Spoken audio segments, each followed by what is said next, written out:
नमस्कार दोस्तों, आज हम लोग क्लास 6 एनसीईआरटी ज्योग्राफी का chapter 2 globe latitude and longitudes के बारे में पढ़ेंगे। देखिए, आपका जो चैप्टर है उसके इंट्रो पॉइंट में आपको ये बताया गया है कि जो हमारी पृथ्वी है वो असल में एक परफेक्ट स्फेयर नहीं है। ऐसा इसलिए है क्योंकि जो इसके पोल्स हैं वो फ्लैट हैं और जो इसका आउटवर्ड पोर्शन है ये थोड़ा बल्ज है, यानी कि ये बाहर की तरफ उभरा हुआ है, इसीलिए हम इसे परफेक्ट स्फेयर नहीं कह सकते। अब अगर हमें अपनी पृथ्वी को परफेक्टली देखना है कि वो कैसे दिखती है तो हम उसे ग्लोब के थ्रू हम देख सकते हैं। ग्लोब हमारी पृथ्वी का जो है वो एक ट्रू मॉडल है, उसका मिनिएचर फॉर्म है, छोटा रूप है जो कि परफेक्टली अर्थ को रिप्रेजेंट करता है। अब ग्लोब की कई सारी प्रॉपर्टीज़ होती हैं, ये अलग अलग तरीके के साइज़ में पाया जाता है और उसके टाइप्स भी अलग अलग होते हैं। आपको बहुत बड़े साइज़ का ग्लोब मिल सकता है, छोटे साइज़ का मिल सकता है, पॉकेट ग्लोब मिल सकता है, या बलून लाइक ग्लोब्स भी आते हैं जो कि फुला सकते हैं, जिसे हम ग्लोब जो होता है वो फिक्स नहीं होता है, ये हम इसे गोल गोल घुमा सकते हैं, ये रोटेट करता है। और इसमें जो कंट्रीज़ होते हैं, कॉन्टिनेंट्स और ओशंस जो होते हैं वो उनके करेक्ट साइज़ में दिखाए जाते हैं। करेक्ट साइज़ में दिखाने का मतलब कि जो जितना बड़ा है या छोटा है उतना ही दिखाया जाता है। अगर रशिया इंडिया से बड़ा है तो रशिया बड़ा दिखाया जाएगा, इंडिया छोटा दिखाया जाएगा। पैसिफिक ओशन सबसे बड़ा ओशन है तो पैसिफिक ओशन बड़ा दिखाया जाता है। अब हम ग्लोब के बारे में और पढ़ते हैं। तो ग्लोब की एक क्या एक्सिस क्या होता है, एक निडल फिक्स की जाती है जो कि नॉर्थ पोल से लेकर के साउथ पोल की तरफ निडल फिक्स की जाती है ग्लोब में, जो कि इसको हेल्प करती है रोटेट करने में। ये एक्सिस होता है ग्लोब का। जो हमारी पृथ्वी है ऐसी, इसमें रियल में ऐसा कोई निडल नहीं है। ये एक्सिस ऑफ ग्लोब हम ये कह सकते हैं कि the needle which passes from North Pole to South Pole. इसके बाद अब अगर हम देखना चाहें कि जो अर्थ है उसे दो भागों में डिवाइड किया गया है। जो हमारी ग्लोब है उसे टू पार्ट्स में डिवाइड किया गया है एक इमेजिनरी लाइन के द्वारा। इमेजिनरी लाइन यानी कि जो कि हमने अपने से इमेजिन की है, पृथ्वी में ऐसी कोई लाइन है नहीं। जो इसका नॉर्थ वाला हिस्सा है उसे नॉर्दर्न हेमिस्फीयर कहते हैं और जो इसके साउथ वाला हिस्सा है उसको हम साउदर्न हेमिस्फीयर कहते हैं। ये बहुत इम्पॉर्टेंट एक रेफरेंस लाइन है इक्वेटर, जिससे कि हम पता कर सकते हैं कि कौन सा देश नॉर्थ हेमिस्फीयर में है और कौन सा देश साउथ हेमिस्फीयर में है। आप देखते हैं कि जो इंडिया है वो नॉर्दर्न हेमिस्फीयर में, ज़्यादातर जो कंट्रीज़ हैं वो नॉर्दर्न हेमिस्फीयर में। अगर हम ऑस्ट्रेलिया की बात करें तो वो साउदर्न हेमिस्फीयर में है। लेकिन अब ये जो कंट्रीज़ हैं, ये इनकी एग्जैक्ट लोकेशन पता करने के लिए हमने क्या किया है कि अलोंग विद द इक्वेटर हमने और भी बहुत सारी ऐसी लाइंस बना दी हैं जिन्हें कि हम पैरेलल सर्कल्स ड्रॉ कर दिए हैं पृथ्वी को, जिसे कि हम कहते हैं पैरेलल्स ऑफ लैटिट्यूड।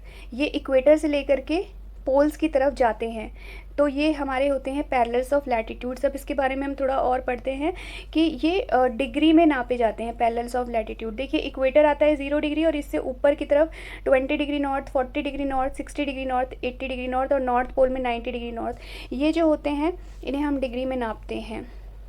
पहले के टाइम पे जब मैग्नेटिक कंपास नहीं होते थे तो अगर हमें किसी एंगल, पोल स्टार के एंगल से हम पता कर लेते थे कि कौन से लैटिट्यूड पे है वो जगह, क्योंकि पोल स्टार जो होता है वो नॉर्थ डायरेक्शन शो करता है, तो उसके एंगल से हम पता कर लिया जाता था कि किस लैटिट्यूड पे है।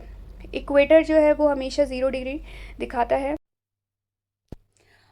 इस लाइन में आपसे कह रहा है कि जो डिस्टेंस है इक्वेटर की दोनों पोल्स पे वो 1/4 ऑफ 360 डिग्री है, यानी कि 1/4 ऑफ 360 डिग्री जो कि होता है 90 डिग्री। 360/4 = 90 डिग्री। अब ये ऐसे है कि देखिए, अगर एक सर्कल हम ड्रॉ करें तो इसका पूरा जो मेजर होता है वो 360 डिग्री होता है। बीच में हम अगर इक्वेटर बना दें और यहाँ पे हमारा नॉर्थ पोल है, इधर साउथ पोल है नीचे साउथ में, तो अगर हम इसकी एक लाइन खींचें तो आप देखिए कि यहाँ पे एक सर्कल को 4 भागों में डिवाइड हो रहा है। तो ये वाली जो लाइन है ये कौन सी हो जाएगी, ये 1/4 हो जाएगी, और ये 1/4 हो जाएगी तो ये हमारा 90 डिग्री आ जाएगा। तो नॉर्थ पोल जो होता है वो 90 डिग्री मैक्सिमम होता है और साउथ पोल 90 डिग्री साउथ हो जाएगा। इस लाइन से इसका ये मतलब है। इसके बाद जो बता रहा है कि जो 90 डिग्री नॉर्थ लैटिट्यूड है वो नॉर्थ पोल होता है और 90 degree South Pole south latitude होता है। तो ये जितने भी ऊपर के इक्वेटर से ऊपर नॉर्थ के जितने भी लैटिट्यूड्स होते हैं ये नॉर्थ लैटिट्यूड कहलाते हैं, और जितने भी साउथ में होते हैं वो साउथ लैटिट्यूड्स कहलाते हैं। इसके जो हम सिंबल रिप्रेजेंट करते हैं वो नॉर्थ को एन से रिप्रेजेंट करते हैं, और साउथ के लिए हम एस रिप्रेजेंट करते हैं। और जब जब हम इक्वेटर से ऊपर की तरफ जाते हैं तो आप देखेंगे कि जो ये लैटिट्यूड्स हैं इनका जो लेंथ है, जो इनकी साइज़ है, ये डिक्रीज़ होती चली जाती है, और नॉर्थ पोल सबसे कम साइज़ का होता है। तो जितने भी लैटिट्यूड्स हैं आप देख रहे हैं स्टेडिली इनके इक्वेटर से हम पोल की तरफ जा रहे हैं तो साइज़ डिक्रीज़ होता चला जा रहा है। इसके बाद जो इम्पॉर्टेंट टॉपिक है वो है हमारा पैरेलल्स ऑफ लैटिट्यूड्स। कुछ इम्पॉर्टेंट पैरेलल्स ऑफ लैटिट्यूड्स कौन से होते हैं? एक तो हमने पढ़ लिया इक्वेटर है जो कि 0 डिग्री पे है, नॉर्थ पोल है, साउथ पोल है, और उसके अलावा भी कुछ लैटिट्यूड्स हैं जो कि बहुत इंपॉर्टेंट है, जैसे कि आता है ट्रॉपिक ऑफ कैंसर जो कि 23.5 डिग्री नॉर्थ लैटिट्यूड पे है, ट्रॉपिक ऑफ कैप्रिकॉर्न जो कि 23.5 डिग्री साउथ लैटिट्यूड पे है, आर्कटिक सर्किल जो कि 66.5 डिग्री नॉर्थ लैटिट्यूड पे है, और अंटार्कटिक सर्किल जो 66.5 डिग्री साउथ लैटिट्यूड पे है। ये हमारे इम्पॉर्टेंट पैरेलल्स ऑफ लैटिट्यूड्स हैं जो कि जिसकी वजह से हम अपने अर्थ को हीट जोन में डिवाइड कर देते हैं। यहाँ पे हम आगे पढ़ेंगे हीट जोन और इन इम्पॉर्टेंट लैटिट्यूड्स का रोल कहाँ पे आता है। कि जो हमारा अर्थ है ना उसको हमने हीट जोन्स में डिवाइड किया है। बेसिकली हमारे 3 हीट जोन्स होते हैं, टॉरिड जोन, टेम्परेट जोन और फ्रिजिड जोन।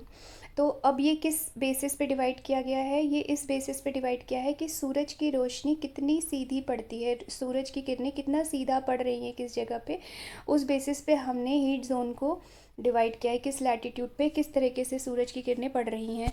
तो आप यहाँ देख रहे हैं कि जो ट्रॉपिक ऑफ कैंसर है और ट्रॉपिक ऑफ कैप्रिकॉर्न है, इनके इसके बीच में जो सूरज की किरणें बिल्कुल सीधा पड़ती हैं।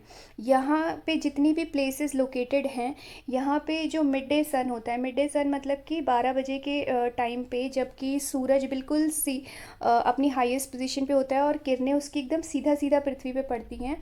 तो यहाँ पे जितनी भी प्लेसेस हैं उसमें एक साल में कम से कम एक बार मिड डे सन ओवरहेड होता है, सर ऊपर होता है, यानी कि सीधी रेखा सीधी सीधी किरणें पड़ती हैं साल में एक बार। तो ये जो एरिया होता है ये मैक्सिमम हीट रिसीव करता है ट्रॉपिक ऑफ कैंसर और ट्रॉपिक ऑफ कैप्रिकॉर्न के बीच में। यहाँ पे जो इंसुलेशन है सबसे ज़्यादा मिलता है इन कंट्रीज़ में जो भी इसके बीच में लाई करती हैं। अब हम इसी के आगे अगर हम जाते हैं तो सूरज की किरणें स्लैंट होती जाती हैं, यानी कि तिरछी होती चली जाती हैं, और इस जोन को हम कहेंगे ट्रॉपिक ऑफ कैंसर और आर्कटिक सर्किल के बीच में जो जोन है, और ट्रॉपिक ऑफ कैप्रिकॉर्न और अंटार्कटिक सर्किल के बीच में जो जोन है उसे हम टेम्परेट जोन कहेंगे, नॉर्थ टेम्परेट जोन और साउथ टेम्परेट जोन। यहाँ पे जो मिड डे सन होता है कभी भी एकदम सीधी रेखा में सूरज की किरणें नहीं पड़ती हैं, और यहाँ का जो टेम्परेचर होता है वो इसी वजह से मॉडरेट होता है। यहाँ पे उतनी ज़्यादा इंसुलेशन रिसीव नहीं होती है। और इसके बाद आता है हमारा फ्रिजिड जोन। फ्रिजिड जोन जो है ये सबसे कम इंसुलेशन रिसीव करता है। सूरज की किरणें बिल्कुल सीधी सीधी पैरेलल हो जाती हैं जो होरिज़न होता है उसके। तो यहाँ पे हीट बिल्कुल ज़्यादा रिसीव नहीं होती है, जितनी रिसीव होती भी है तो वो आइस की वजह से रिफ्लेक्ट हो जाती है। तो यहाँ पे आपका ये फ्रिजिड जोन हो जाता है। इसके बाद हम लोग पढ़ेंगे लॉन्गिट्यूड्स के बारे में। हमने लैटिट्यूड्स के बारे में पढ़ा, उसी तरीके से लॉन्गिट्यूड्स जो होते हैं वो भी लाइन ऑफ रेफरेंस होते हैं। ये भी रेफरेंस के लिए हम किसी भी जगह का पता लगाना है तो हमें लैटिट्यूड की ज़रूरत पड़ती है और लॉन्गिट्यूड्स की ज़रूरत पड़ती है। तो ये कैसी लाइंस होती हैं? हमने पढ़ा था लैटिट्यूड्स या लाइंस होती हैं वो इस तरीके से रन करती हैं इक्वेटर से ऊपर नॉर्थ पोल और साउथ पोल की तरफ, लेकिन जो लॉन्गिट्यूडनल लाइंस होती हैं वो नॉर्थ पोल से साउथ पोल की तरफ जाती हैं। इसे हम लोग लॉन्गिट्यूड्स कहते हैं। और ये जितनी भी सारी लाइंस होती हैं इनको हम मेरिडियंस ऑफ लॉन्गिट्यूड्स कहते हैं, और इन्हें भी हम जस्ट लाइक लैटिट्यूड डिग्री में नापते हैं। ठीक है, ये जो लॉन्गिट्यूड्स हैं इनकी डिग्री होती है, इनको फर्दर मिनट्स में और सेकंड्स में डिवाइड किया गया है। ये सेमी सर्कल होते हैं और इनका जो डिस्टेंस होता है पोल्स की तरफ डिक्रीज़ होता चला जाता है, पोल्स की तरफ ये मिल जाती हैं बिल्कुल। तो सारे जो मेरिडियंस होते हैं वो पोल्स पे मीट करते हैं। तो हमने ही पढ़ा था कि देखिए लैटिट्यूड जो होते हैं जैसे जैसे पोल्स की तरफ जाते हैं तो लैटिट्यूड्स की लेंथ कम होती चली जाती है, लेकिन ये जो मेरिडियंस ऑफ लॉन्गिट्यूड्स होते हैं इनकी जो लेंथ होती है वो बिल्कुल बराबर होती है, एक समान होती है। तो इस वजह से हम इनको नंबरिंग नहीं कर सकते कि हम 0 डिग्री कहाँ से शुरू करें, कि कौन सी सबसे बड़ा है कि 0 डिग्री हम उसे शुरू करें, ऐसा नहीं कर सकते। तो इसी वजह से सारी कंट्रीज़ ने ये डिसाइड किया कि जो ब्रिटिश रॉयल ऑब्जर्वेटरी है वहाँ से एक लाइन पास, ग्रीनविच से एक लाइन पास होगी जहाँ पे ब्रिटिश रॉयल ऑब्जर्वेटरी लोकेटेड है, और उसको प्राइम मेरिडियन कहा जाएगा। इस प्राइम मेरिडियन की वैल्यू 0 डिग्री होती है और यहाँ से सारे लॉन्गिट्यूड्स नापे जाते हैं। तो लॉन्गिट्यूड्स जो होते हैं ये 180 ईस्ट की तरफ और 180 वेस्ट की तरफ होते हैं। टोटल हमारे 360 लॉन्गिट्यूड्स होते हैं और प्राइम मेरिडियन की वैल्यू जो होती है वो होती है 0 डिग्री मेरिडियन। देखिए जैसे कि इक्वेटर हमारे पृथ्वी को नॉर्थ और साउथ पोल में डिवाइड करता है, वैसे ही प्राइम मेरिडियन हमारी पृथ्वी को 2 इक्वल हाफ्स में डिवाइड करता है, ईस्टर्न हेमिस्फेयर और वेस्टर्न हेमिस्फेयर में। तो जितने भी लॉन्गिट्यूड्स हैं ईस्ट में उनको हम ई से रिप्रेजेंट करेंगे और जितने लॉन्गिट्यूड्स प्राइम मेरिडियन के वेस्ट में हैं उन्हें हम डब्ल्यू लेटर से डिनोट करेंगे। जो 180 डिग्री लॉन्गिट्यूड है ये एक ही लाइन है, ईस्ट और वेस्ट की दोनों की एक ही लाइन होती है। ठीक है, अभी देखिए जो हमारा हमें अगर किसी भी जगह का पता करना है कि कौन सी प्लेस एकदम एग्जैक्ट कहाँ पे लोकेटेड है तो हमें लैटिट्यूड की और लॉन्गिट्यूड की ज़रूरत पड़ेगी। इसके बाद हम पढ़ते हैं कि लॉन्गिट्यूड और टाइम कैसे निकाला जाता है, कैसे टाइम का हम मेजर करते हैं लॉन्गिट्यूड की मदद से। तो आप देखते हैं कि जब पहले कोई घड़ी नहीं थी या कोई भी ऐसी हमारे पास मॉडर्न टेक्नोलॉजी नहीं थी तो हम कैसे पता करते थे, movement of earth, moon and planets के थ्रू हम टाइम का प्रेडिक्शन करते थे। और सबसे अच्छा जो टाइम कीपर है, जो घड़ी अगर हम कहें तो वो सन है, क्योंकि वो हर दिन उगता है और ढलता है, तो हमें पता चल जाता है कि क्या लगभग कितना टाइम हो रहा है। जो सूरज का जो शैडो कास्ट होता है यानी कि जो परछाई कास्ट होती है वो सबसे छोटी होती है दिन के समय पर, दोपहर के समय, और जब सूरज ढल रहा होता है तो सबसे लंबी परछाई दिखती है। तो हम कहीं ना कहीं थोड़ा हम टाइम का पता लगा सकते हैं कि जो सबसे छोटी परछाई हो रही है तो वो 12 बजे के टाइम पे होती है, मिड डे सन के टाइम पे होती है। देखिए जो जब प्राइम मेरिडियन में हम इस डायग्राम से यहाँ पे इस बात को समझते हैं इस मैप के थ्रू कि जब इस ग्रीनविच लाइन में प्राइम मेरिडियन में जब मिड डे सन होता है यानी कि अगर हम 12 बज रहे हैं यहाँ पे, तो यहाँ पे जितनी भी कंट्रीज़ लाई करेंगी इस लाइन में वहाँ पे 12 बज रहे होंगे। इस लॉन्गिट्यूड में जितनी भी कंट्री होंगी वहाँ पे सेम टाइम होगा। लेकिन जब हम ईस्ट में जाएंगे तो क्या होगा, यहाँ पे जितनी भी कंट्रीज़ हम ईस्ट में जाएंगे तो ये इस ग्रीनविच टाइम से ज़्यादा टाइम हो रहा होगा, यानी कि 12 से ज़्यादा बज रहे होंगे, 1 बज रहे होंगे, 2 या 3 बज रहे होंगे। लेकिन अगर हम वेस्ट की तरफ जाएंगे तो यहाँ पे 12 से कम बज रहे होंगे, ग्रीनविच लाइन से लैग करेगा यहाँ पे टाइम, तो यहाँ पे 11 बज रहे होंगे सुबह के, या 10 बज रहे होंगे। तो अब ये कितना डिफरेंस आएगा टाइम का, ये हम कैसे कैलकुलेट करते हैं, हम यहाँ पे नीचे देखते हैं कि देखिए जो अर्थ होता है वो एक चक्कर अपना लगाता है 24 घंटे में, यानी कि 360 डिग्री वो घूमता है। ठीक है, तो अगर 24 आवर्स में 360 डिग्री घूम रहा है तो एक घंटे में कितना घूमेगा, 360/24 करेंगे तो 15 डिग्री घूम रहा है। एक घंटे में 15 डिग्री अर्थ रोटेट कर रहा है। तो अगर हम यहीं पे 1 डिग्री निकालना चाहें तो 1 डिग्री हम इसी के उल्टा कर देंगे, 60/15 = 4 मिनट। 1 डिग्री जो है वो 4 मिनट में सन रिवॉल्व कर रहा है फ्रॉम वेस्ट टू ईस्ट। ठीक है, तो अभी हम देखते हैं इस क्वेश्चन से हम समझते हैं कि हम कैसे निकालेंगे कि एग्जैक्ट क्या टाइम होता है ग्रीनविच से आगे। अगर ग्रीनविच में 12 बज रहे हैं, दिन के 12 बज रहे हैं, तो 15 डिग्री ईस्ट में कितना टाइम होगा। तो देखिए अगर ईस्ट बोल रहा है तो यानी कि 12 से ज़्यादा ही बज रहे होंगे ऑब्वियसली, क्योंकि अहेड होता है ईस्ट से, हम ईस्ट की तरफ जाते हैं तो टाइम ज़्यादा होता है।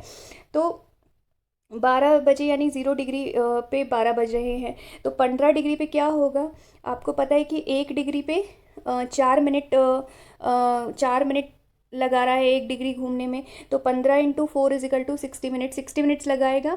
1 डिग्री इजिकल टू, क्योंकि 4 मिनट्स है, यानी कि 15 डिग्री 1 घंटा अहेड ऑफ ग्रीनविच टाइम, यानी कि 1 घंटा ज़्यादा होगा, यानी 1 बज रहे होंगे।